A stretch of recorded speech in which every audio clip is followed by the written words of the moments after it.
Good morning students, I am Manish Gupta from Shiv Jyoti Educational Group. So students, let's start chapter 3 Social Institution, Continuity and Change. तो means society के अंदर क्या क्या change आते गए, क्या क्या उसके अंदर कंटिन्यूटी बनी रही.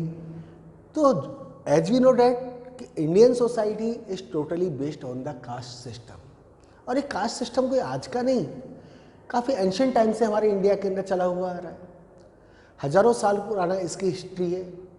तो कास्ट आखिर में पास्ट में क्या थी. अब इसके चैप्टर के अंदर कंटिन्यूटी एंड चेंज यानी कास्ट इन पास्ट, हम हमारी पूरी इंडियन हिस्ट्री को कास्ट के बेस के ऊपर हम 3 पार्ट्स के अंदर इसको डिवाइड करेंगे.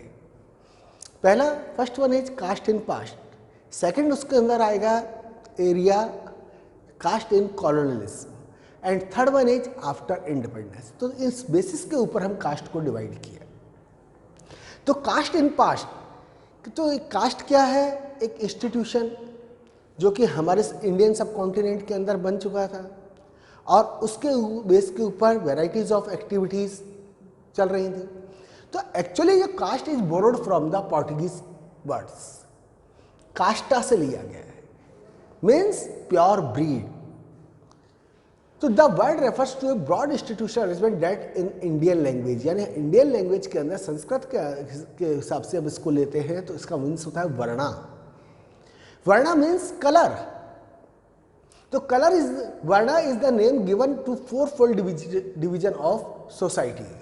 यानी एट दिस टाइम और earlier before, as we know that according to varna system the caste system is divided into 4 parts, or we can say caste is divided in 4 parts. First one is ब्राह्मण, क्षत्रिय, वैश्य and शूद्र. अब इसके अंदर सम of the person को exclude किया गया, just like जैसे कि जो फॉरेनर्स थे, स्लेव्स हैं, कॉन्कर्ड पीपल हैं. तो इन लोगों को किसके अंदर रखा गया, 5th कैटेगरी के अंदर दिया गया. अब जाति, ये भी एक कास्ट का ही एक बेस बन चुका. तो jati is generic term referring to the species और kinds of anything ranging from inanimate objects, plants, animals, human beings, यानी उस बेसिस के ऊपर लिया जाता था कि भाई जाति का मतलब क्या, पर्टिकुलर ये एनिमल्स को रिप्रेजेंट कर रही है या उसकी जाति का है. लेकिन jati is the word most commonly used to refer the institution of caste. Indian language के अंदर जाति का मीन्स आपके इंडिया लैंग्वेज के अंदर इंस्टीट्यूशन ऑफ कास्ट से लिया जाने लगा. अब तो Indian language speakers are beginning to use the English word, यानी सबसे पहले इसको हम कास्ट के बेस के ऊपर इसको यूज में लेने लगे. तो अब कास्ट के बेस के ऊपर जो सोसाइटी थी वो टोटली डिवाइड हुई 4 पार्ट्स में, एज वी नो डैट ब्राह्मण, क्षत्रिय, वैश्य एंड शूद्र. तो precise relationship between the varna and jati has been the subjected much speculation and debate among scholar. इसको लेकर के कई सारे जो स्कॉलर्स थे उनके अंदर डिबेट होती रही. After then the caste is divided into, subcaste के अंदर डिवाइड हो गई. तो this means that while the 4 varna classification is common to all India, यानी पूरे इंडिया के अंदर ये 4 वर्ण के बेस के ऊपर ही जातियाँ डिवाइड हुई थी. The jati hierarchy has more local classification that vary from region to reason.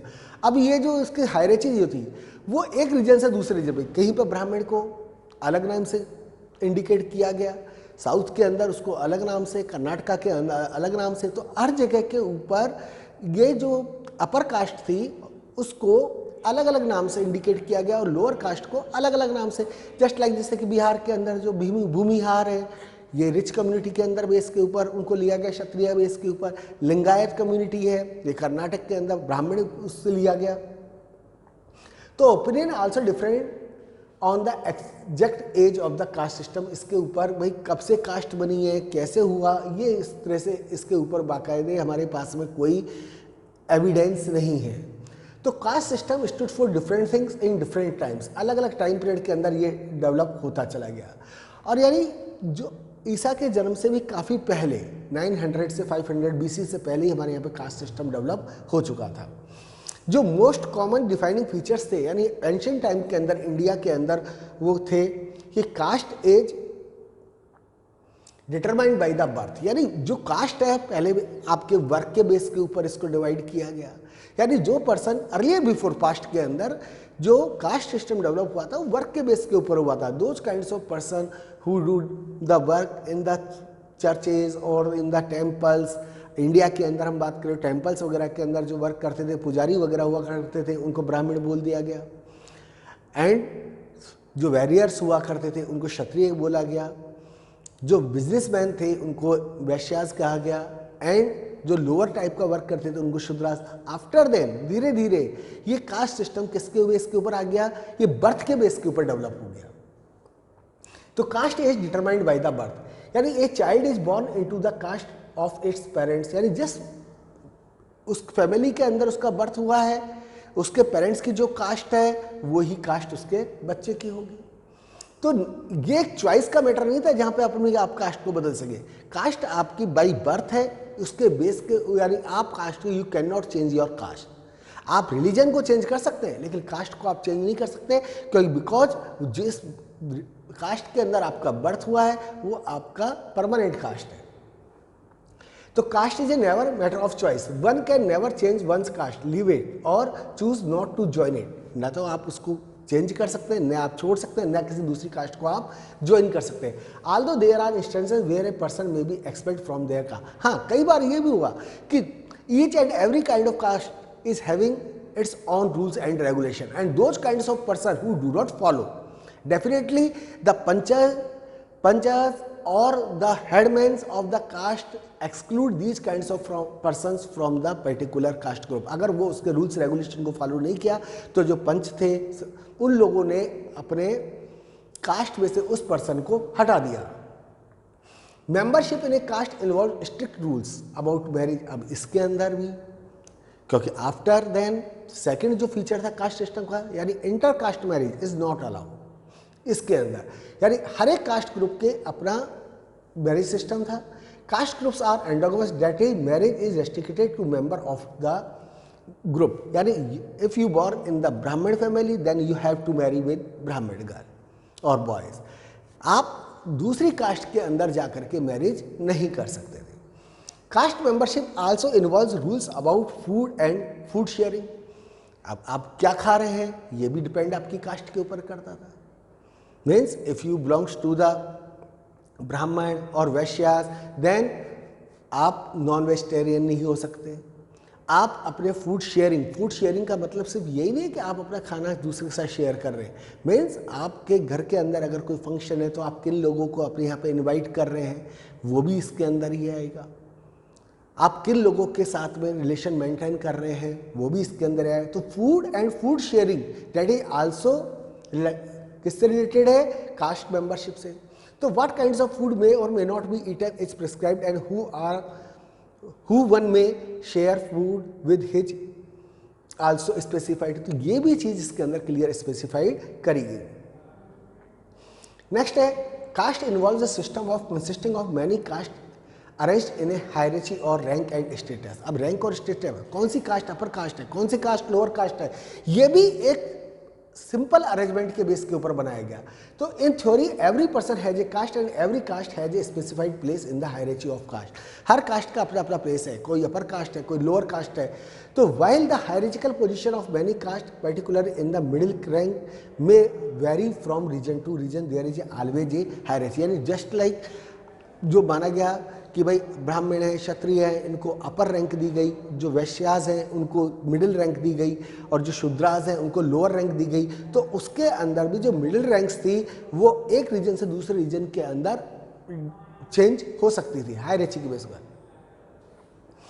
Caste also involves subdivision within themselves. The caste almost always have subcaste and sometimes subcaste may also have subcaste. अब cast है, cast के base के ऊपर subcaste बनी और subcaste के अंदर भी पॉसिबल था कि दूसरी कोई भी और भी कास्ट इन्वॉल्व हो सकती थी। तो this is refer to the segmental organisation, यानी पूरा का पूरा ये एक सेगमेंट उसके बेस के ऊपर बना हुआ था। Caste were traditionally linked to occupation. अब इन द अर्लियर टाइम इसका लिंक किससे लिया गया था, ऑक्यूपेशन से, आप क्या काम कर रहे हैं। जो आप वर्क कर रहे हैं उसी बेसिस के ऊपर आपकी कास्ट डिपेंड करती थी। तो a person born into a caste could only practice the occupation associated with the caste. अगर if you are born in the Brahmin family then आप टीचिंग काम कर सकते हैं, कोई मंदिर में जाके पूजा पाठ कर सकते हैं, इसके अलावा आप कोई दूसरा वर्क नहीं कर सकते। अगर आपका बर्थ वैश्याज में हुआ है तो इट मीन्स आप कोई बिजनेस कर सकते हैं। अगर आपका बर्थ क्षत्रिय में उसमें हुआ है तो आप एक आर्मी के अंदर राजा की सेवा कर सकते हैं, उससे रिलेटेड काम कर सकते हैं। तो ये यहाँ पर कह रहा है यानी आपका ऑक्यूपेशन जो किसके साथ में एसोसिएट था, कास्ट के साथ में। So that occupation were hereditary, यानी एक के बाद में एक धीरे धीरे आगे बढ़ता गया, pass from one generation to other generation. तो on the other hand a particular occupation could only be pursued by the caste associated with it, members of other caste could not enter the occupation and those kinds of person who do the particular type of work, these kinds of persons are not allowed to enter the occupation of the other caste. दूसरे caste group के अंदर आप work करने के लिए या दूसरे caste group का जो ऑक्यूपेशन है उसको आप वर्क नहीं कर सकते थे। तो these features are the prescribed rules found in ancient spiritual. अब ये आपके जो पुराने जो हमारे टेक्स्ट हैं उसके अंदर भी इसको बताया गया है। तो ये जो टेक्स्ट है उसके अंदर कास्ट की जो कॉन्क्रीटनेस है उसको बताया गया कि पीपल उस समय पर कैसे रहा करते थे। As you can see the most of the prescription involve provision और रेस्ट्रिक्शन ऑन वेरियस सोर्स। कई सारे उनके ऊपर एक तरह रेस्ट्रिक्शंस लगे हुए थे। जो अपर कास्ट के लोग हैं उनके ऊपर अलग रेस्ट्रिक्शंस थे, जो लोअर कास्ट के लोग थे उनके ऊपर अलग रेस्ट्रिक्शंस लगे हुए थे। तो it is also clear from the historical evidence that caste was a very unequal institution. Some caste benefited greatly from the system. अब कुछ कास्ट ग्रुप को तो इससे बहुत ज़्यादा फायदा हुआ और वो दूसरे कास्ट ग्रुप के लोगों का एक तरह से एक्सप्लॉइटेशन करते थे। और while others were condemned to a life और एंडलेस लेबर एंड सबऑर्डिनेशन, यानी बहुत से जो कास्ट ग्रुप के लोग थे वो बिल्कुल एक तरह से अपनी लाइफ उनकी नर्क बन चुकी थी। उसको अपन यही नहीं कह सकते थे, यानी वो पर्सन अपनी बेटरमेंट के लिए कोई वर्क ही नहीं कर सकते थे। तो once caste become rigidly determined by the birth, it was principle impossible for a person to ever change their life circumstances. यानी ये एक बहुत बड़ी चीज़ थी इसके अंदर कि most important that is the अपनी लाइफ टाइम के अंदर पूरी चाहे कुछ भी सर्कमस्टांसेस जो वो पर्सन उसको चेंज नहीं कर सकता था। यानी जिस कास्ट के अंदर उसका बर्थ हुआ है वो उस कास्ट से बंद करके रह जाता था और उसके जो प्रिंसिपल्स हैं उनको वो किसी भी सर्कमस्टांसेस के अंदर ब्रेकअप नहीं कर सकता था। तो theoretically we can say that the caste system can be understood as the combination of two sets of principle. यानी दो चीज़ के, एक तो है आपका one based on the difference and separation and other on holism and hierarchy. यानी एक जो सिस्टम था वो आपके दोनों के भी दो कास्ट ग्रुप के अंदर क्या क्या डिफरेंसेस थे जिसके बेस के ऊपर उसको अलग किया जाए, और सेकंड जो डेवलप हुआ वो होलिज्म यानी हायरार्ची के बेस के ऊपर। मीन्स जो राजपूत है अगर उसका वर्ड बर्थ हुआ है दूसरे कास्ट ग्रुप, उसी कास्ट ग्रुप के अंदर जो किसी बच्चे का बर्थ होगा यानी वो भी क्षत्रिय होंगे, राजपूत होंगे। सिमिलरली अगर कोई पर्सन ब्राह्मण फैमिली के अंदर बर्थ हुआ है तो उसके जो बच्चे हैं आने वाली जो सक्सेसर जनरेशन है वो भी ब्राह्मण ही होगी। तो यानी उस चीज़ को हम किसी भी तरीके से चेंज नहीं कर सकते थे। तो जो इसके जो रूल्स थे आपके मैरिज के रूल हैं, फूड शेयरिंग है, सोशल इंस्ट्रक्शन है, ऑक्यूपेशन है, ये उसके ऊपर ये रूल्स है जो धीरे धीरे आगे एक बनते चले गए और वो एक रेस्ट्रिक्ट कर रहे थे ह्यूमंस की लाइफ को, यानी उनकी लाइफ को भी वो चेंज नहीं कर सकते थे। जो hierarchical ordering a caste is based on the distinction between the purity and pollution. अब ये जो हायरार्ची थी ये भी इसमें भी दो चीज़ों के ऊपर कास्ट को डिवाइड किया गया, एक प्योरिटी के बेस के ऊपर और पॉल्यूशन के बेस के ऊपर। यानी प्योरिटी यानी प्योर ब्रीड के लोग और पॉल्यूशन यानी मिक्स्ड ब्रीड के लोगों को इसको देखा गया। तो this is a division between something believe to be closer to the sacred thus containing ritual purity. यानी जिस कास्ट के अंदर आपका बर्थ है आप अपनी कास्ट की प्योरिटी को मेंटेन करें and something believe to be distant from the oppose to the sacred, यानी जो दूसरे कास्ट ग्रुप से हैं उनसे आप कोई रिलेशन ना रखें, ना कोई मैरिज रिलेशन हो, ना इंटरनल ना एक्सटर्नल रिलेशन हो, और उस बेस के ऊपर वो अपनी प्योरिटी को मेंटेन करके रखें। तो as in all society Material power, that is economic or military power, is closely associated with the social status. यानी generally those kinds of person who are in power, उनका पॉलिटिकल डोमिनेंस बना रहता था. तो ancient time के अंदर देखें तो इस टाइप के जो लोग थे, जो जागीरदार, जमींदार, क्षत्रिय वंश के लोग थे, जिनका कि डोमिनेंस पूरा बना हुआ था. तो historian believe that those who were defeated in wars were often assigned low caste status. यानी इसको माना गया कि अगर आप वार में अपनी प्योरिटी को मेंटेन कर रहे हैं, अपनी बहादुरी शो कर रहे हैं, तो that is you belong to the upper caste. But आपने वार लड़ा और आप वार हार गए, तो इसका मतलब आपको लोअर कास्ट ग्रुप के अंदर शो किया जाता था. तो finally caste are not only unequal to each other in ritual terms, they are also suppose to be complementary और एंड नॉन कम्पीटिंग ग्रुप्स. यानी ये जो कास्ट सिस्टम था, इसके अंदर यहाँ पे है कि रिचुअल टर्म्स के ऊपर ये अनुकूल नहीं था, बल्कि जो दूसरे ग्रुप के लोग थे जो आपस के अंदर एक दूसरे को कम्पीट नहीं कर रहे थे, वो भी उसके अंदर सामने आ रहा था.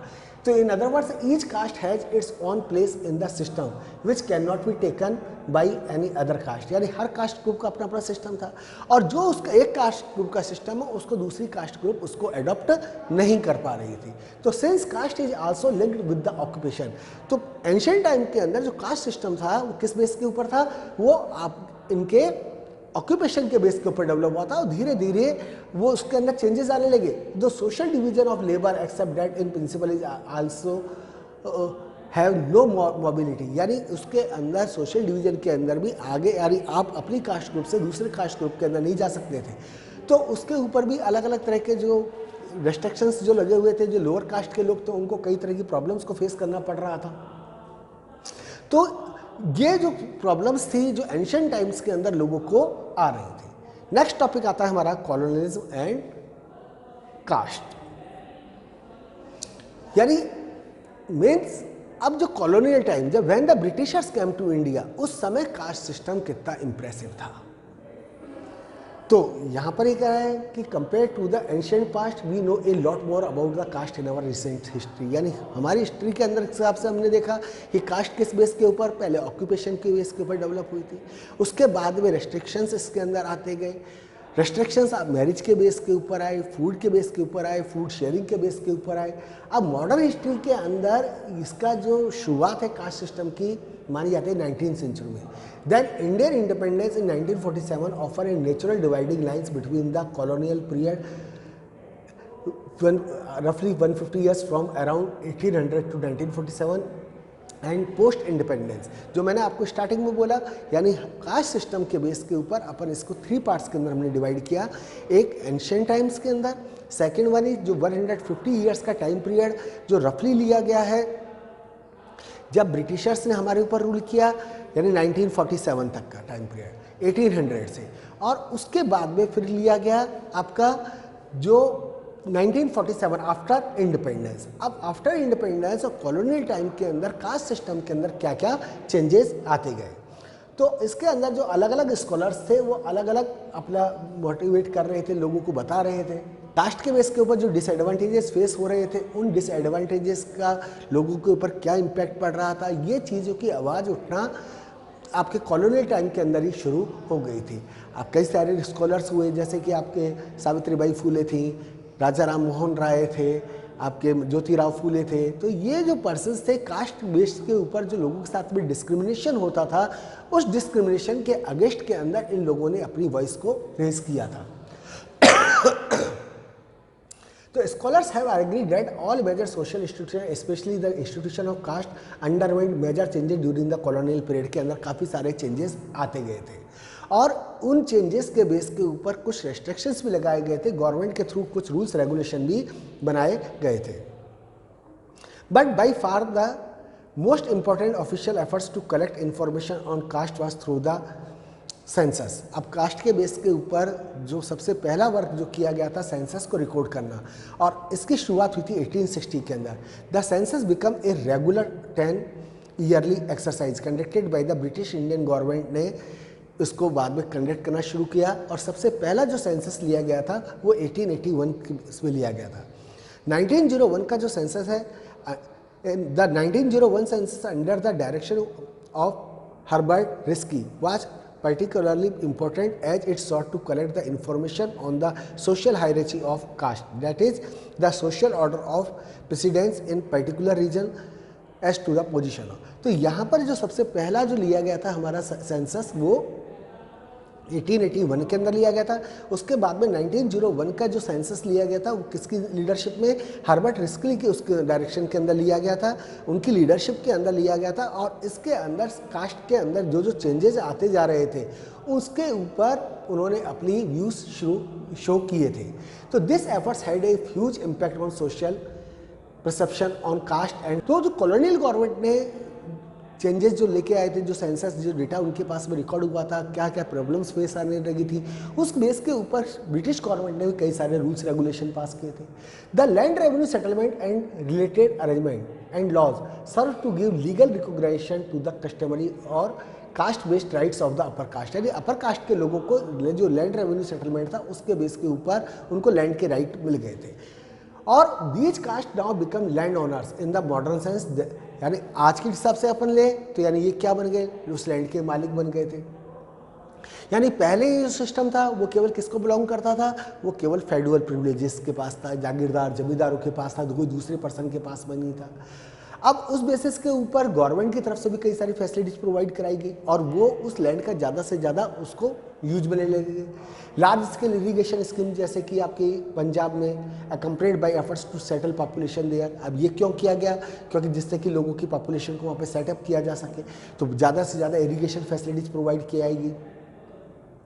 And these also had a caste dimension, और ये कास्ट के बेस के ऊपर भी था, यानी उस तरफ जो लोग रह रहे थे पंजाब के अंदर वो पर्टिकुलर एक कास्ट ग्रुप के लोग रह रहे थे ज़्यादातर, उस बेस के ऊपर उसको सेट किया गया। At the other end of the scale towards the end of colonial period the administration also took an interest in the welfare of downtrodden caste. अब इसके अंदर भी हम लें तो जो ब्रिटिश गवर्नमेंट की तरफ से कई सारे एफर्ट्स किए गए थे, जो कास्ट बिल्कुल पिछड़ी हुई थी, बैकवर्ड कास्ट थी, उन कास्ट के भी अपलिफ्टमेंट के लिए उन्होंने कई सारे वर्क किए। और इस कास्ट ग्रुप को जनरली किस नाम से, डिप्रेस्ड क्लास ग्रुप के नाम से जाना जाता है। तो it was a part of this efforts that the government of India act of 1935 passed which gave legal recognition to the list और schedules of caste and tribes marked out for special treatment by the caste. अब इसके according 1935 के अंदर जो government of India act pass किया गया, और उस गवर्नमेंट ऑफ इंडिया एक्ट जो पास हुआ था उसके अंदर जो शेड्यूल कास्ट यानी जो डाउन ट्रोडन कास्ट थी उनको एक अलग से नेम दिया गया, schedule cast and schedule tribe. अब इसके लिए गवर्नमेंट ने उनको लीगल रिकॉग्निशन प्रोवाइड कर दी थी, उनको कोई बेसिक फैसिलिटीज उनको प्रोवाइड की गई थी। This is how the term schedule tribes and the schedule caste came into being. तो caste at the bottom of the hierarchy that suffered severe discrimination including all the so called untouchable caste were included. अब इस जो schedule caste था उसके अंदर कौन सी cast group के लोग इन्वॉल्व थे, जो बिल्कुल बैकवर्ड थे, बिल्कुल जो बेसिक फैसिलिटीज यानी अनटचेबल्स उनको कहा जाता था, और these kinds of persons were not allowed to take the basic facilities जो others rest of the society को मिल रही थी, वो उनको परमिशन नहीं थी। तो इन लोगों को क्या बोला गया, schedule caste. The colonial brought about major changes in the institution of caste. तो कॉलोनियल पीरियड के अंदर कास्ट के अंदर कई सारे चेंजेस किए गए, और केवल किस बेस के ऊपर किए गए, जिससे कि कास्ट सिस्टम को यानी स्पेशली जो डाउन ट्रोडन क्लास है उसको अपलिफ्ट किया जा सके। Thank you students. इसके बाद में caste in present we will study in the next section.